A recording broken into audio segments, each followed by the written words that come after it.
በስመ አብ ወወልድ ወመንፈስ ቅዱስ አሐዱ አምላክ። ብኸመይ ገይሩ ኢኻ እቲ ናይ ምጽዋት ህይወት ወይ ድማ ናይ ምጽዋት ልምዲ ምህላው ናብ ቅድስና ከብጽሐና ዝኽእል ኣቦና ሊቀ ሽክለ ማርያም? ራይ እሺ ምጽዋት ከምዚ ዝጠቐስካዮ ጌታና ክርስቶስ ብዙሕ ግዜ ምሂሩሉ ኣሎ። ብንባቡን ብትርጉምን ብኣንድምታን ዝፈትዎ ኣቦታትና ምጽዋት ካብቲ ሓደ ክርስትያናዊ ስነ ምግባር እዩ። ካብቲ ክንገብሮ ዝግባአና እዩ። ካብቲ ከነዘውትሮ ዝግባአና እዩ። ምጽዋት ዘይምጽውት እንድሕር ኮይኑ ሰብ ንፉግ ተባሂሉ ይጽዋዕ። ንፉግ ከዓ እግዚኣብሔር ኣይፈቱን እዩ። ምጽዋት ዝምጽውት እንድሕር ኮይኑ ለጋስ ይበሃል። እግዚኣብሔር ለጋስ ኣምላኽ እዩ እሞ ለጋሳት ክንከውን ከዓ እግዚኣብሔር ይፈቱ። ክንልግስ ከለና ካብታ ዘላትና ማለት እዩ። ካብታ ዘላትና ልዕሊ ዘለና እግዚኣብሔር ይሓተናን እዩ። ካብታ ዘለሃና ግን ኩሉ ግዜ ምጽዋት ክንምጽውት ይግባአና። ክንምጽውት ከለና ገንዘብ ተሊና ካብተ ገንዘብና ጥራይ ገንዘብ ስለ ዘይብለ የልና ንኩሉ ነገር ክንሕረም የብልናን። በብክእለትና ትምህርቲ እንድሕር ሃልይዎ ሰብ ካብታ ትምህርቱ ምጽዋት እያ ማለት እዩ። እንድሕር ኣካፊሉ ንቤተ እግዚኣብሔር እንድሕር ዝኸውን ግዜ ሂቡ ምጽዋት እዩ ዝውን። ንኣካለ ስንኩላን ደልዕል ንምግብ እንድሕር ኮይኑ ደልዕል እንድሕር ኮይኑ በታ ዘላቶ ሓይሊ ወከዓ ብዘለዎ ትምህርቲ ድሕግዝ እንድሕር ኮይኑ እዚ እውን ካብቲ ገንዘብ ምጽዋት እዩ ዝውን። ብዓብዪ ምጽዋት ግን ናብ እግዚኣብሔር ዘቕርበና እዩ።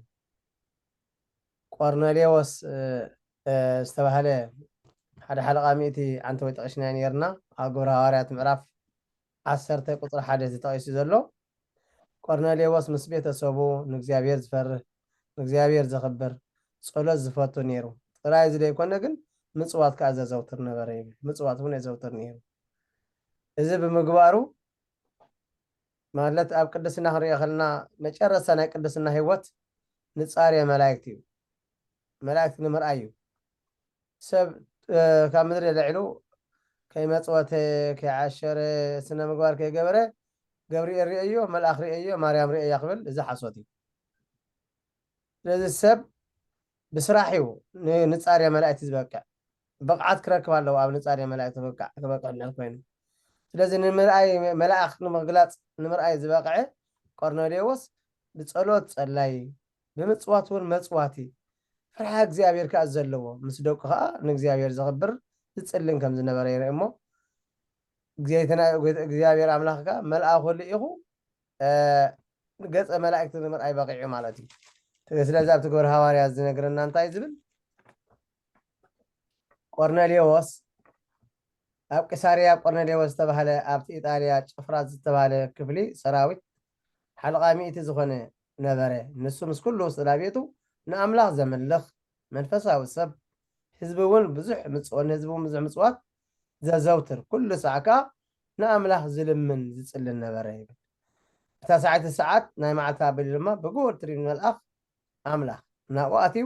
ኦ ቆርኔሌዎስ ክብሎ ከሎ ረኣየ። ብስምባድኻ ነጠመቶመቶ እሞ እንታይ እዩ ጎይታ ይበሎ። እቲ መልኣኽ ድማ ጸሎትካን ምጽዋትካን ኣብ ቅድሚ ኣምላኽ ንመዘከርታ ዓሪጉ ይብሎ። እግዚኣብሔር ኣምላኽና ጸሎትክን ምጽዋትክን ተቐቢለልኩም ይበለና እግዚኣብሔር እሞ ምጽዋት ከም ናይ ቆርኔሌዎስ ጸሎት ዝተሓወሶ ፈሪሃ እግዚኣብሔር ዝተሓወሶ ምጽዋት ዝተሓወሶ ትሕትና ዝተሓወሶ እዩ ነይሩ ማለት እዩ። ምጽዋትና ትሕትና እንድሕር ዘይብሉ ምንም ነገር እቲ ምጽዋት እንታይ ዝኸውን ደሎ ንፋስ ከም ዝወሰደ ይኸውን ኣሎ ማለት እዩ። እሞ ክንምጽውት ከለና እውን የማነይቲ ኢድካ ትሪኦ ፀጋመይቲ ኢድካ እውን ኣይትረኣዮ ከም ዝበለ የማነይቲ እትህቦ ፀጋመይቲ ኣይትረኣዮ ከም ዝበለ ብዙሕ ትርጓሜ ኣለዎ ድሓን። ስለዚ እታ ብየማንና ንህባ ፀጋመይቲ ዝተባህለት ፀጋም ንፍግቲ እያ እሞ ንዓኣ ከንሪእያ የብልናን ማለት እዩ። ካብኣ እውን ዝተኸወለ ክኸውን ይግባእ። ትርጓሜ ብዙሕ ኣለዎ። ስለዚ ክንምጽውት ከለና የማነይትኻ ትሪኦ ፀጋመይትኻ ኣይትረኣዩ ደቅኻ ወይ በዓቲ ቤትካ ይብሎ ወይ ከዓ ናትካ ኣገልገልቲኦም ይብሎም።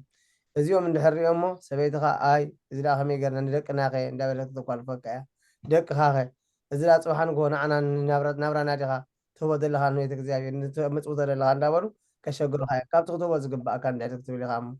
ኣገልገልትኻ እውን ከምኡ يبلا بتترجمي ندحرت سلا دولها كتمصوت كلها نعاتهم زيريو سبات نغزيابير مصوت يبلمو بحبو زهب املاخ بحبو كبكايمو تبحبو زهب كايو እግዚአብሔር አምላክ አን መጽዋትካ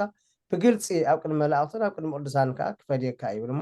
ምጽዋት ኣብ ቅድመ እግዚአብሔር ዓስብ ንረኽበሉ እዩ እሞ ክንምጽውት ከለና ግን እንታይ ክንከውን ይግባአና ትሕትና ዘለዎ ሕቡእ ጀህራ ዘይብሉ ሎሚ ብዙሕ ሰብ ንቤተ እግዚአብሔር ይምጽውት እዩ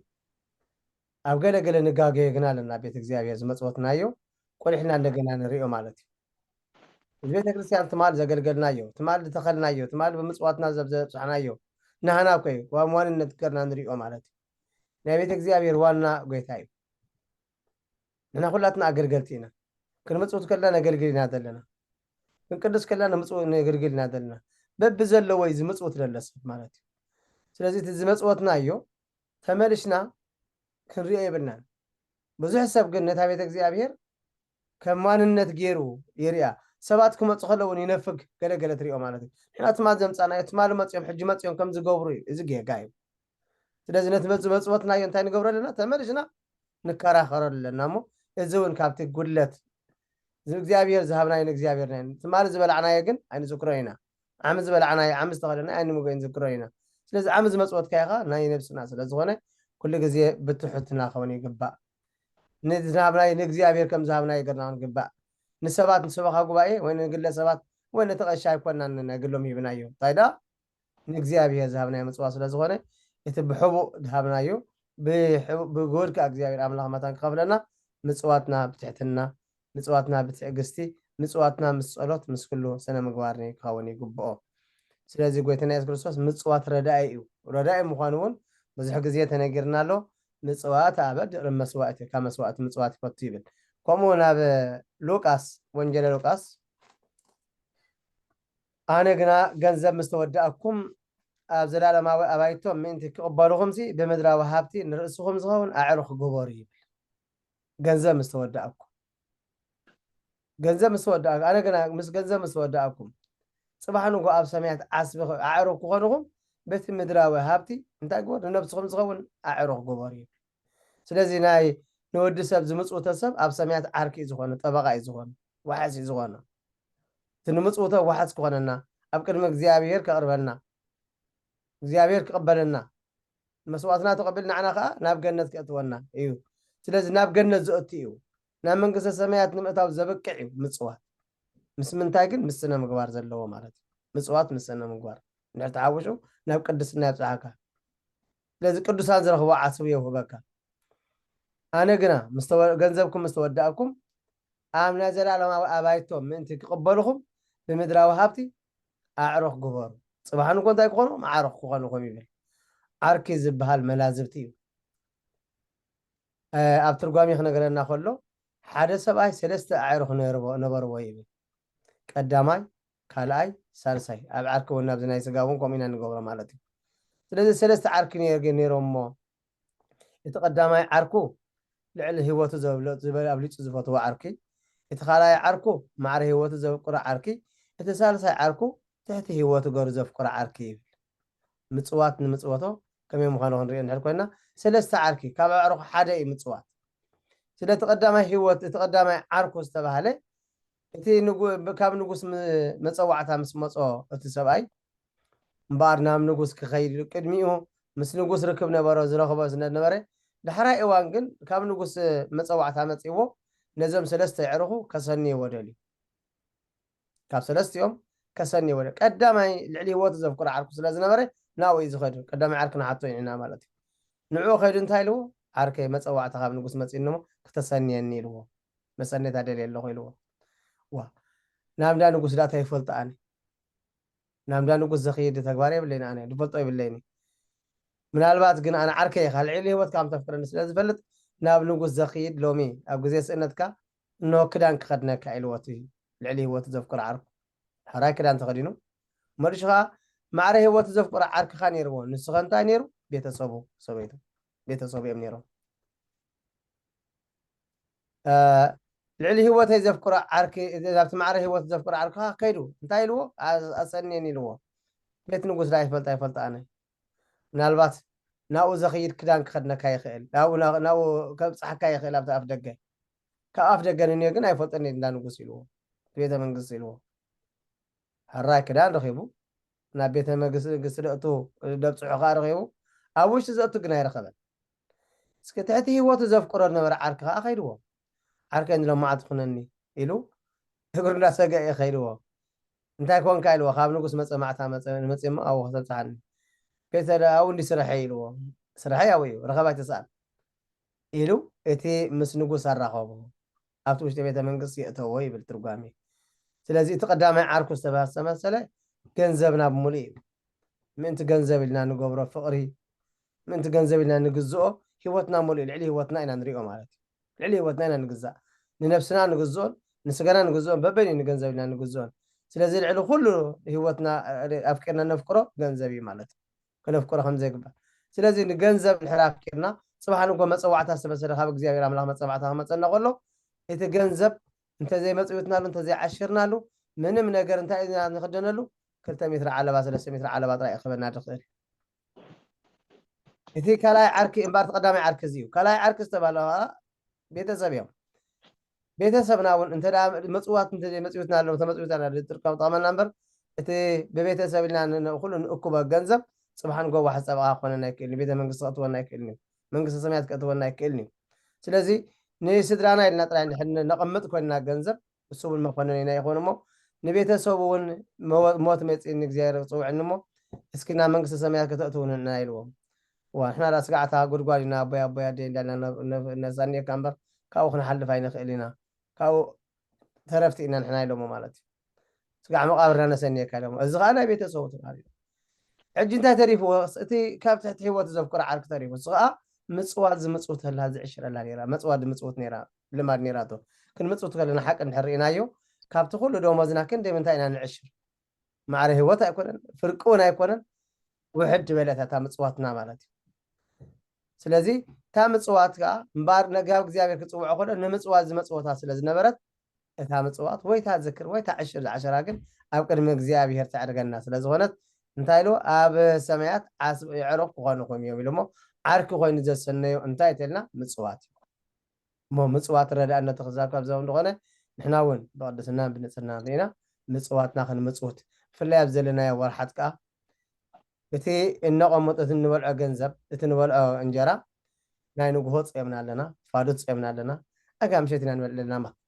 ድሕሪ ፋዱት ኢና ንበልዕልና ሞ እቲ ንቁርሲ ዝኾነና ከዓ ንድኻታትና ተዓደልናዮ نبيت እግዚአብሔርና ተወርቕናዮ እዚ እውን እቲ ሓደ ምጽዋት ዝያዳ ምስ ጾም ተሳኒ ዝኸይድ እሞ ናብ ቅድስና ዘብጽሐና ዓርከ ዝኾነና እዚ እሞ ምጽዋት ጠቕሙ እዚ እዩ እሞ ናብ ቅድስና ዘብጽሕ ምጽዋት እዩ ጽቡቕ حري أبونا نبي حق عليه هو تسمع لنا دحري زغطلون نزار ربول زلنا نتفات عرستنا بزعبا ناي قدسنا اي زلو خمت عنتو يزغلطنا يا مالتي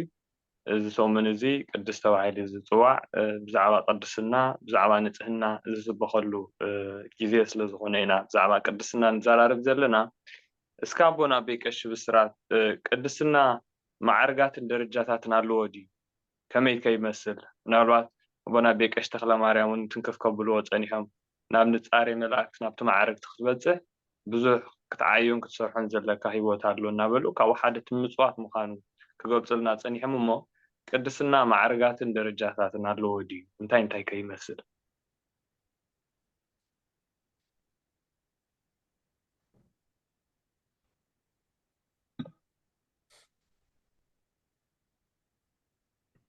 ናባኹም ኣቦና ኣሽብ ስራት حراي ميت قرن قبركو رسعيو هو حراي قدسنا معرقات اللوو درجانا معرقاتون اللوو بمجمريا قدمنا بقو مئتاونا قدسنا معرقاتنا بيت كريستيان درجة معرقات ناي قدسنا لك مستنا يسب ناتنا تفطرو زما ساسليو كريستنا بحفشا اب حنت نجر تطو زبل ايكونن ማለት ንኣብነት ከምቲ ምስ ተፈጥሮና ዝመሳሰሉ ዝበልክዎ ህፃን ተወሊዱ ኣብ ሕቑፉ ኣዲኡ ኮፍ ኢሉ ኣይነብርን እዩ ካብ ሕቑፉ ኣዲኡ ወሪዱ ታተ ክብል እዩ ድሕሪ ታተ ከዓ ምኻድ ክመጽእ እዩ ድሕሪ ምኻድ ድማ ሙጉያይ ክመጽእ እዩ ድሕሪ ሙጉያይ ድማ ምዝላል ክመጽእ እዩ ማለት እዩ ክርስትና ከዓ ተመሳሳሊ ህይወት እዩ ምስቲ ተፈጥሮና ማለት እዩ ኣብ ሓንቲ ከምዚ ህፃን ኣብ ሕቑፉ ኣዲኡ ከም ዘይነብር ክርስትና ድማ ኩሉ ግዜ ታተ እንዳበልካ ትጅምሮ ካብኡ ናብ ምኻድ ናብ ምቋም ብክልተ እግራት ጠጠው ምባል ካብ ጠጠው ምባል ድማ ናብ ምኻድ ካብ ምኻድ ድማ ሙጉያይ ክመጽእ እዩ ጉያይ ወዲኤ ከም ዝበለ ቅዱስ ጳውሎስ ናብ ሙጉያይ ክመጽእ እዩ ካብኡ ድማ ምዝላል ንዕንቅፋታት ንኽፉእ ነገራት ንተጻብኦታት ብገድሊ እንዳዘለልካ ምኻድ ማለት እዩ ክበጽሕ ማለት እዩ ስለዚ ደረጃ ኣለዎ ናይ ቅዱሳን ኣቦታትና ህይወት እግዚአብሔር ኣምላኽ ከከምቲ ጽንዓቶምን ከከምቲ ትዕግስቶምን ዝሃቦም ደረጃታት ኣለዉ ናብተን ደረጃታት ኢና ክንኣቱ ብመጀመርያ 10 ማዕረጋት ናይ ቅድስና ማዕረጋት ኣለዋ ኣብ ቤተ ክርስቲያንና 10 ማዕረጋት እየን እዚአን 10 ማዕረጋት ድማ ብሰለስተ ይኽፈላ ሰለስተ ደረጃታት ኣለወን ቀዳማይ ንጽሃ ስጋ ይበሃል ካልኣይ ንጽሃ ነፍስ ሳልሳይ ድማ ንጽሃ ልቦና ብሰለስተ መቂልና ኢና ንሪአን ማለት እዩ ዜን 10 ማዕረጋት ደረጃ ናይ ቅድስና ንጽሃ ስጋ ንጽሃ ነፍስ ንጽሃ ልቦና ወይ ድማ እቲ ንጽሃ ስጋ ናይ ወጣኒ ናይ ጀመርቲ ማለት እዩ ናይ መጀመርያ ደረጃ እዩ ናይ ጀማሪ እቲ ንጽሃ ነፍስ ድማ ማእከላዊ ወይ ድማ ናይ ማእከላይ ደረጃ ዝበጽሑ እዩ እቲ ሳልሳይ ናይ መወዳእታ ድማ ንጽሃ ልቦና ናይ ፍጹማን ናይ ብቁዓት ናይ ፍጹማን ደረጃ እዩ በዚ ሰለስተ ይኽፈል ማለት እዩ ኣብቲ ካብዘን 10 ማዕረጋት ድማ ኣብቲ ናይ ንጽሃ ስጋ ሰለስተ ይርከባ ሰለስተ ይርከባ ኣብቲ ናይ ንጽሃ ነፍሲ ድማ 4 ደረጃታት ኣለዋ ኣብቲ ንጽሃ ልቦና ድማ 3 ደረጃ ናይ ቅድስና ኣለዋ ማለት እዩ ሕጂ ነፍሲ ወከፈን ንምግላጽ ንምትንታን ግዜ ኣይክህልውን እዩ ከምቲ ግዜ ዝኣኸለትን ግን ብመጀመርያ ነተን 10 ደረጃታት እንታይ ምዃነን ገሊፀ ንሽቶ ትንክፍ ከብለኒ ነተን ትርጉመን መታን ክርዳእና ማለት እዩ ቀዳማይ ኣብቲ ንጽሃ ስጋ ዘለዋ 3 ደረጃታት ጽማዌ ልባዌ ጣዕመ ዝማሬ ድብላይን ክኾና እዘን 3 ደረጃታት ሓደ ቅዱስ ሓደ ሰብ ንጽሃ ስጋ እንተበጽሑ እዚአን 3 ደረጃታት ክበጽሕኒ ማለት እዩ ኣብ ንጽሃ ስጋ ዘሎ ሓደ ቅዱስ ሓደ ሰብ ንጽሃ ስጋ እንተልይዎ ኣብ ናይ ንጽሃ ስጋ ደረጃ እንተበጽሑ እዘን 3 ደረጃታት ይረኽበን እዩ ማለት እዩ ጽማዌ ማለት ስቕታ እዩ ወላ ሓንቲ ካብ ክፉእ ዘረባ ካብ ሕማቕ ዘረባ ካብ ዘይጠቅም ሃለውለው ምእላይ ማለት እዩ እግዚአብሔር ብዝሃቦ ጸጋ ካብ ከምዚ ዓይነት ነገር ርሕቕ ኢሉ ዝነብር ብትሕትናን ብትዕግስትን ብህድኣትን ነፍስኻ ብምግዛእን ዝንበር ህይወት እዩ ኣብዚ ደረጃ ዝበጽሐ ሰብ እግዚአብሔር ነዚ ጸጋ ምስኡ ይህቦ እዩ መጽሓፍ ምሳሌ ምዕራፍ 10 ፍቅዲ 19 ብዙሕ ዘረባ ኣብ ዘለዎ ኣብኡ ኣበሳ ኣይሰኣኖን እዩ ይብል ብዙሕ ዘረባ ኣብ ዘለዎ ኣብኡ ኣበሳ ኣይሰኣኖን ይብል ስለዚህ ካብ ብዙሕ ዘረባ ዝረሓቁ ብህድኣትን ብትዕግስትን ብትሕትናን ብተኣዛዝነትን ነፍሶም ገቲኦም ብምንባር ዝነብሩ እዚ ጸጋ ዝተዋህቦም ሰባት እዮም። እቲ ቀዳማይ ኣብ ንጽሃ ስጋ ጽማዌ ንብሎ ማለት እዩ። ካልኣይ ልባዌ ይበሃል። እዚ ድማ ምስትውዓል ማለት እዩ። ብኩሉ ነገር ምስትውዓል ዝተዋህቦም ማለት እዩ። መጽሓፍቲ ንባቡ ምስ ትርጉሙ ትርጉሙ ምስ ንባቡ ኣሰማሚዖም ኣብ ቅድሚ እግዚኣብሔር እንዳስተንተኑ ብልቦና ምስ እግዚኣብሔር ብምስትውዓል ቀጻሊ ብዘይ ምቁራጥ ዝራኸቡ ማለት እዩ። ጎይታ እውን ኣብ ማቴዎስ ወንጌል ምዕራፍ 13 ፍቕዲ 51 ንሃዋርያት ብዙሕ ትምህርቲ ምስ መሃሮም ድሕሪ እቲ ትምህርቲ መወዳእታ ነዚ ኩሉስ ኣስተውዒልኩምሉ ዶ ኣለኹም ኢሉ ይሓቶም እዩ። ኩሉ ግዜ ኣስተውዒልኩምሉ ዶ ኣለኹም ዶ? ምስትውዓል ብጣዕሚ ዓብ ጸጋ ናይ እግዚኣብሔር ምዃኑ እዩ ዝነግረና። ብዘይ ምስትውዓል ዝኾነ ነገር ክግበር ኣይክእልን እዩ። ብዘይ ምስትውዓል ዝግበር ነገራት ከዓ ብዙሕ ነገር እዩ ዘበላሹ። ስለዚ ኣዝዩ ኣገዳሲ ጸጋ እዩ። ኣብ ንጽሃ ስጋ ኣብቲ ቀዳማይ ደረጃ ልባዌ ዝብል ጸጋ ዝበጽሑ ድማ እዚ ምስትውዓል ይባሃዎም ማለት እዩ። ምስ ግዜ ቅልጥፍ ቅልጥፍ እንዳበልኩ ኩሎም ክገልጸልኩም እየ። ሳልሳይ ጣዕመ ዝማሬ እዚኦም ድማ ብዘይ ምቁራጽ ኣብዚ ደረጃ ዝበጽሑ ድማ ብዘይ ምቁራጽ ንእግዚኣብሔር ኣምላኽ ዘመስግኑ ከይተሃከዩ ከይሰልቸዩ ከይደኸሙ ብምስጋና ንእግዚኣብሔር ነፍሶም ኩሉ ግዜ ለይትን መዓልትን ዘመስግኑ እዮም። ጣዕመ ዝማሬ እዚ ጸጋ ዝተዋህቦም ድማ ኩሉ ግዜ ለይትን መዓልትን ካብ እግዚኣብሔር ምስጋና ዘየቋረጾም ካብ ኣፎም ምስጋና ካብ ሕሊናኦም ካብ ነፍሶም ካብ መንፈሶም ምስጋና ዘይቋረጽ እዮም። እግዚአብሔር አምላኽ ኣብዚ ደረጃ ዘብጽሖም ድማ እዚ ጸጋታት ይረኽቡ ማለት እዩ። ኣብ ዝኾነ ቦታ ኮይኖም ግብረ ሐዋርያት ምዕራፍ 16 ከም ዝነግረና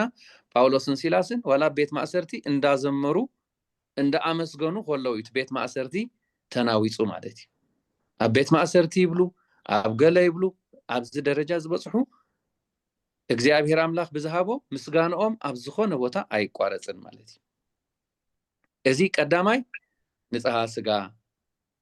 ተቀዳማይ ሰለስተ ደረጃታት እየን። እቲ ካልኣይ ንጽሃ ነፍስ ኣብዚአን ከዓ 4 ማዕረጋት ደረጃ ኣለዎ። ራብዓይ ሕጂ 1 2 3 ኢልና ኣለና። ቀዳማይ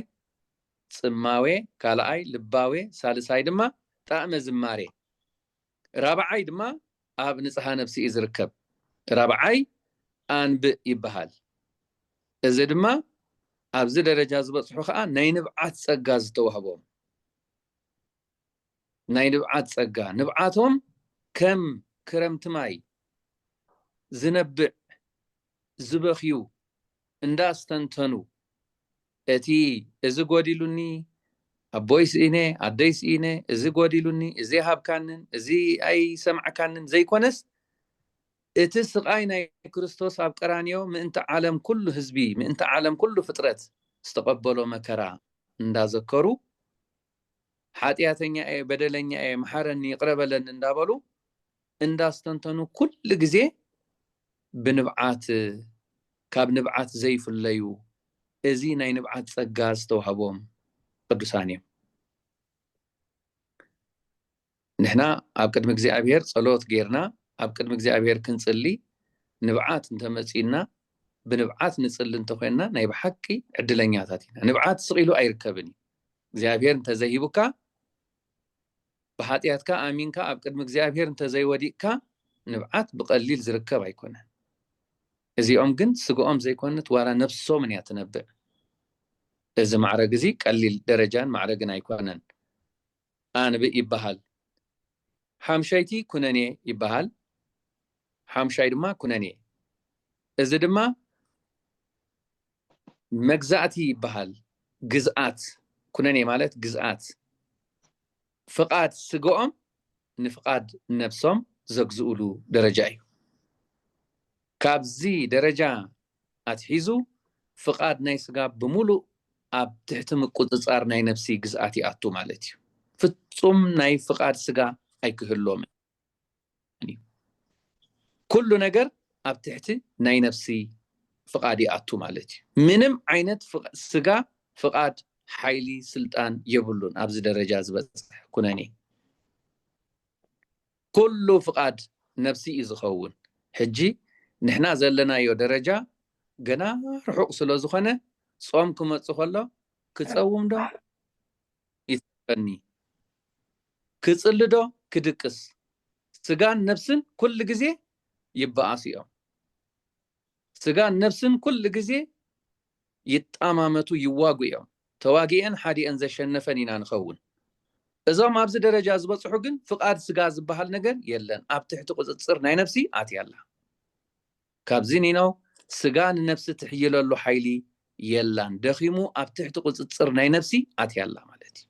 كناني يبحال شاد شيتي فقري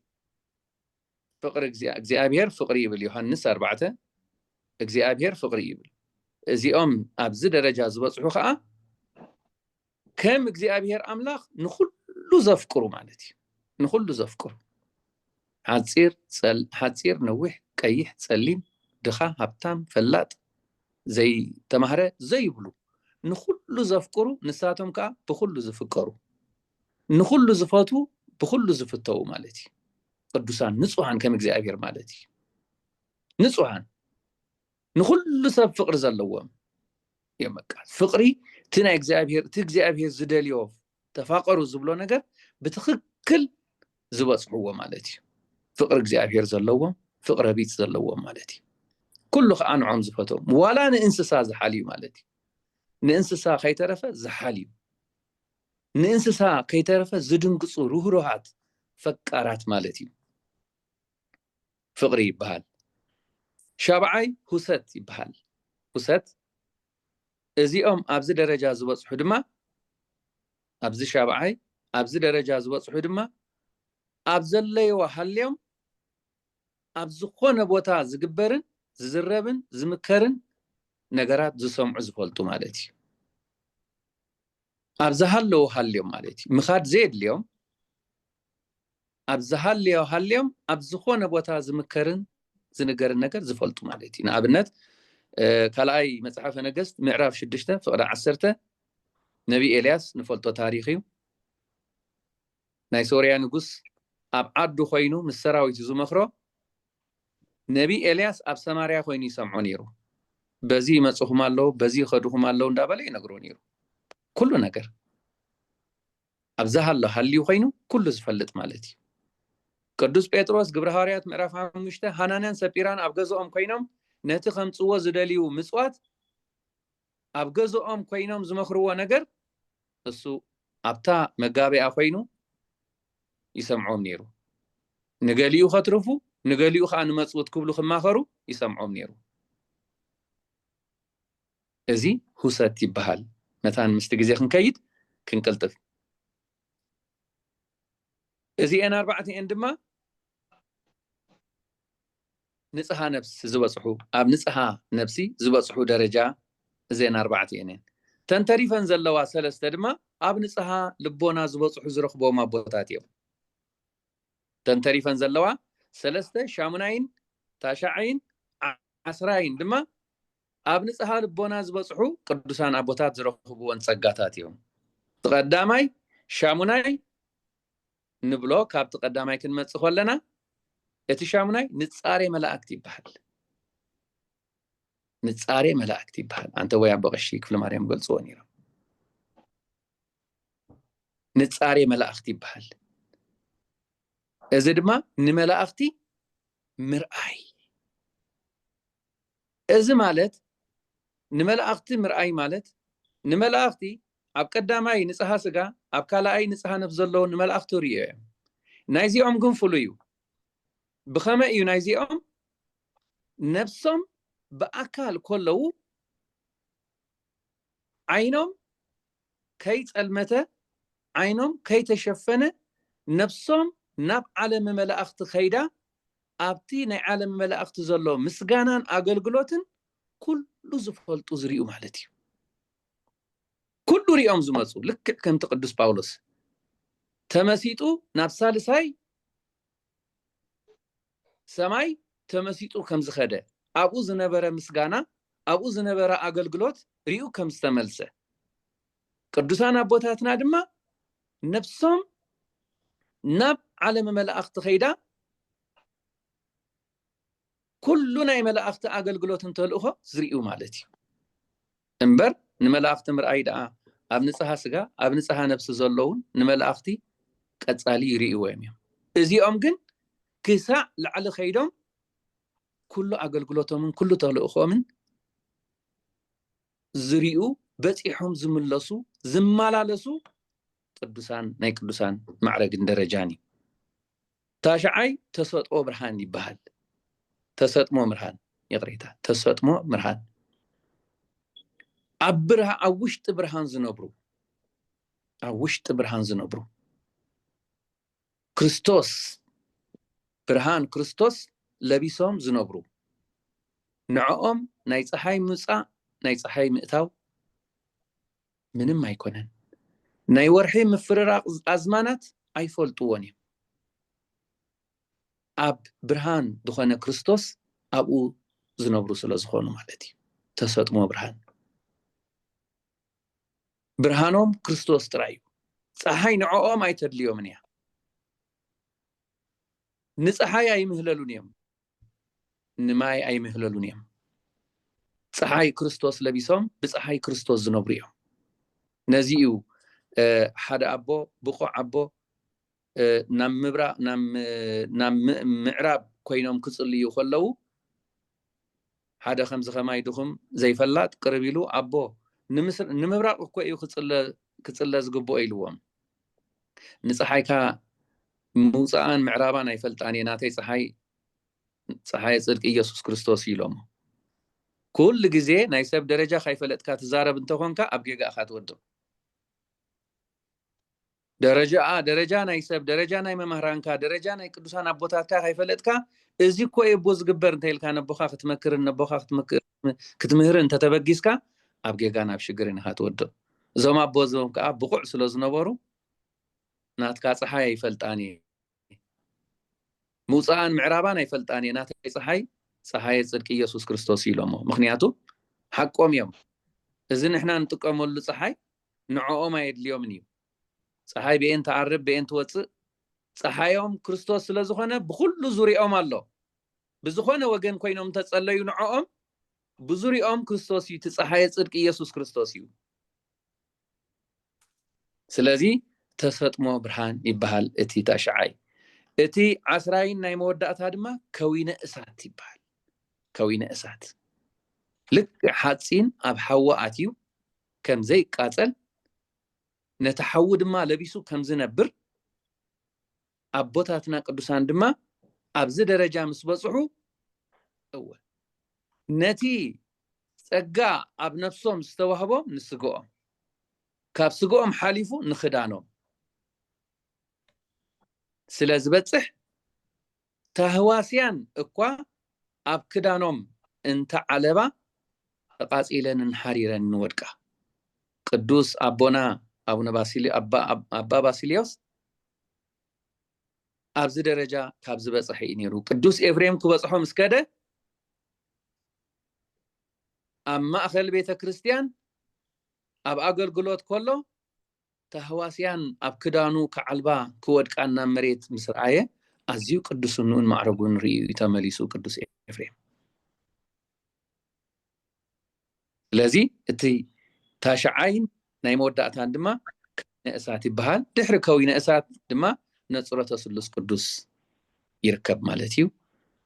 سلازي إذن عسرته إزيانين እግዚአብሔር አምላኽና በዚ ደረጃ እዚ በፂሖም ንኹሉ ዓለም ንዓና ዝጽልዩ ቅዱሳን አቦታትና ስለዝሃበና ክብርን ምስጋናን ንዕይኹኖ አሜን ቃል ሕይወት ይስማዓልና አቦና ብጣዕሚ ብዙሕ ንምሃርን ብዙሕ ንሰልጥን ኣለና እግዚኣብሔር ሃበልና ኣቦታትና እቲ ታሽዓይ ከም ሕቶ መፂ ዘሎ ምናልባት ዓንተ እውን ብኩላትኩም ኣብ ሕልፍ ሕልፍ ኢልኩም ትትንክፍዎ ነርኩም ኢኹም ናብ ቅድስና ክንበፅሕ እንታይ ዓይነት ክርስትያናዊ ስነ ምግባርን እምነትን ክህልወና ኣለዎ ዓንተ ወይ ምናልባት ኣቦና ቢቀሽ ኪዳነ እውን ይትንክፍዎ ነይሮም እቲ ፍረ መንፈስ ቅዱስ ዝበሃል ሂወት ክህልወና ከም ዘለዎ እሞ ብፍሉይ ግን ምስ ቅድስና ኣተሓሒዝና እቲ ክርስትያናዊ ስነ ምግባርን እምነትን ክህልወና ዘለዎ ናብ ቅድስና ክንበፅሕ እንታይ እዩ ኣቦና ቢቀሽ ኪዳነ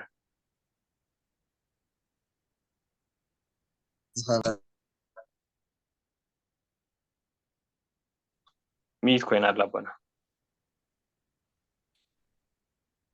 ኣራይ ቃል ህይወት እስማዓልና ናይ ኣቦታትና ኩሎም እግዚኣብሔር ከዓ ሰላም ፍቅሪ ዝጀሚርናያ ዘለና ሓይሉ ለና ቅዱስ ፍቃድ ይኹን ናብ ቅድስና ንክንበፅሕ እንታይ ዓይነት ክርስትያናዊ ስነ ምግባር እምነት ክህልወና ኣለዎ ከም ዝተባሃለ ኩሉ ተጠቂሱ ኩሎም ኣቦታት ማለት እዩ ዮሃንስ ኣፈወርቂ ዝተዛረበን 5 ነጥቢ ናብ ግዜ ብሕፅር ብዝበለ ግን ኣብ ክርስትና ቅድስና ንክንበፅሕ ጸሎት የድልየናይ ጾም የድልየናይ ብፅዋት የድልየናይ ኩሉ ስነ ምግባር ፍቅሪ የድልየናይ ንስሓ የድልየናይ ቁርባን የድልየናይ ሓፈሽኡ ጠቕላላ ንኩሉ ተማሊኡ ናብ ቅድስና ክብፅሕና ዝኽእል ምግባር ሕፅር ስለንሰምዖ ስለንፈልጦ ብዙሕ ፎኳስ ገይረ ይገልፅኒ ዮሃንስ ኣፈወርቂ በረኸቶም ምስ ኩሉና ይኹን ናብ ቅድስና ዘብፅሕ 5 ነጥቢ ኣልዒሉ ቀዳማይ መጀመርያ ሓደ ሰብ ቅድስና ሂወት ክበፅሕ ውልድነት ጥምቀት ሐዋርያ ቅዱስ ጳውሎስ ኣብ ሮሜ ምዕራፍ 6 ወዲ 3 ክሳብ 5 ዘሎ ክርስቶስ ቤትና ስለዚ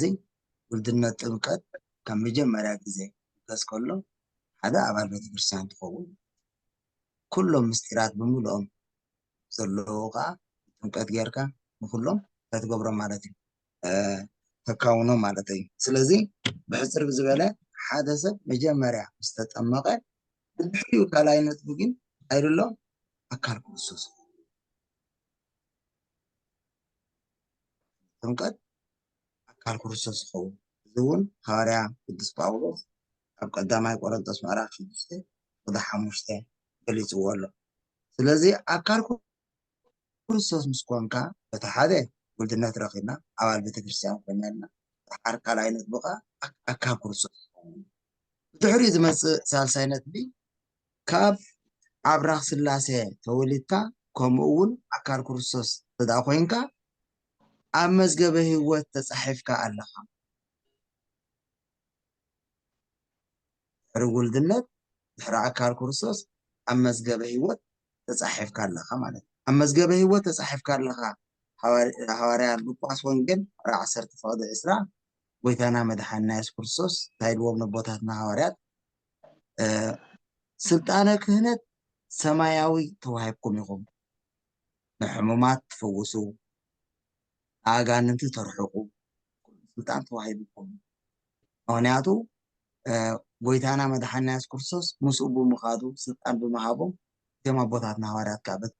ስልጣን ኣጋንንቲ ሕሙማት ክፈውሱ ምትረኸቦም ከምዚ ኢሎም ዝተዛረቡ በዚ ኣይተሓወሱ ኢሉ ካብዚ ዝበልፅ ተዋሂብኩም ዘሎ እዚ ስልጣን እዚ ተዋሂብኩም ይበኩም ካብዚ ዝበልፅ ግን ኣለኩም ክብል ኣብ ሉቃስ ወንጌል 10:20 ግናኸ ስምኩም ኢሉ ኣብ ሰማይ ስለዝተፃሕፈ ደኣ ሓጎስ እምበር መናፍስቲ ስለዘሳጎኩም ስለዘውፃኹም ኣይትተሓወሱ